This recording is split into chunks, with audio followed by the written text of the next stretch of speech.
আসলে সৌদি আরবে থাকেন অথবা বাংলাদেশ থেকে সৌদি আরবে এরকম বাকালাতে কাজ করার ইচ্ছুক, মূলত তাদের জন্য আমার এই ভিডিওটা।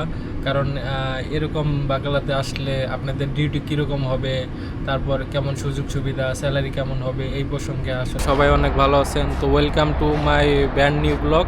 তো এখন হচ্ছে সকাল 5টা 6টা বাজে। তো আপনাদের বাকালার ভিতরে আর কি, স্টোরের ভিতরে আপনাদের দেখাচ্ছি যে কীরকম কি হয়।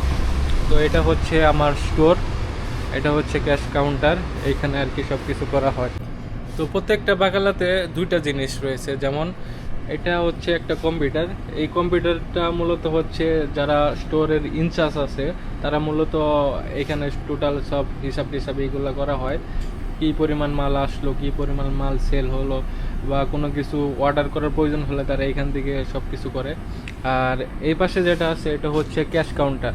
এই ক্যাশ কাউন্টারের মাধ্যমে সকল হিসাব নিকাশ করা হয়। কাস্টমার যে জিনিসগুলো নেয় সেইগুলো আর কি এটার মাধ্যমে হিসাব করা হয়। এটা হচ্ছে স্ক্যানার, এটা বারকোড দিয়ে স্ক্যান করা হয়। এটার মাধ্যমে প্রাইস কত টাকা এইসব আর কি দেখা যায়। আমি বর্তমান সৌদি আরবে রিয়াদে আছি, আর আমি বর্তমান চাকরি করতেছি। আমার কোম্পানির নাম হচ্ছে সাসকো অটোমেটিক। তো আমি বর্তমান সৌদিতে বাকালাতে কাজ করি, আর বর্তমান আমি এখন নাইট ডিউটিতে আছি।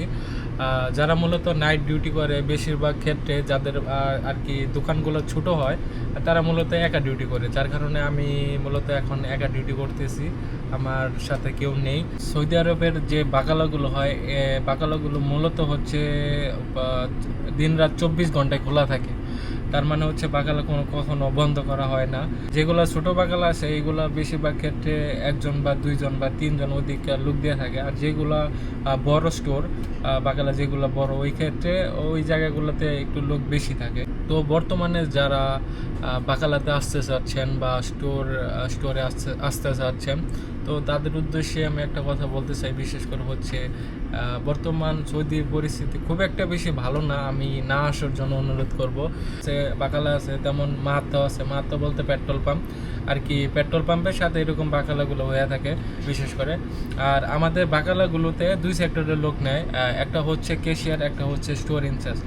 স্টোর ইনচার্জের কাজগুলো মূলত হচ্ছে দোকানে বিভিন্ন মাল, যেমন অর্ডার করা, মাল রিসিভ করা, এগুলো হিসাব নিকাশ করা, তারপরে প্রতিদিন কি পরিমাণ সেল হলো ওইগুলার হিসাব টিসাব সব কোম্পানিতে ইনফর্ম করা, এই সমস্ত আরও বিভিন্ন টুকটাক কাজ রয়েছে স্টোর ইনচার্জের।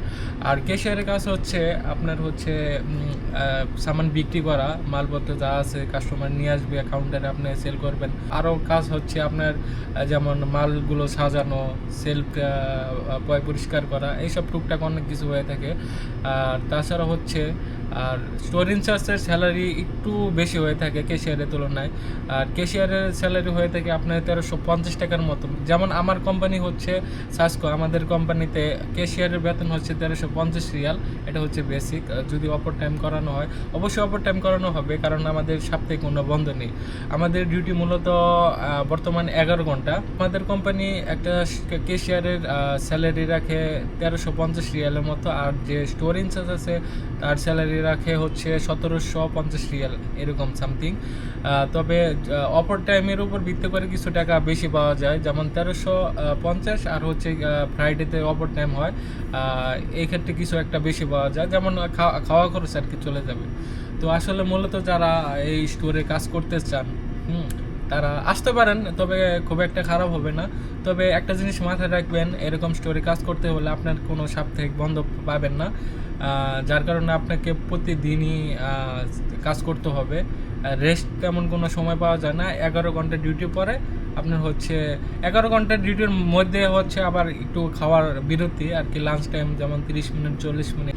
তো কোম্পানির যেগুলো বাকালা আছে এইগুলা ক্যাশিয়ারে আপনাকে আসতে হলে মূলত মিনিমাম ইন্টার পাস থাকতে হবে, মোটামুটি ইংলিশ বেসিক জানতে হবে।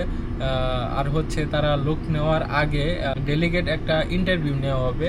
ওই ইন্টারভিউ আপনাকে বিভিন্ন কিছু প্রশ্ন করতে পারে, সেটা কোনো সঠিক নেই, তাদের মন যা চাইবে তাই বলবে, ইন্টারভিউ নিবে। তো ওইখানে যদি আপনি টিকেন তারপরে হচ্ছে আপনি আসতে পারবেন।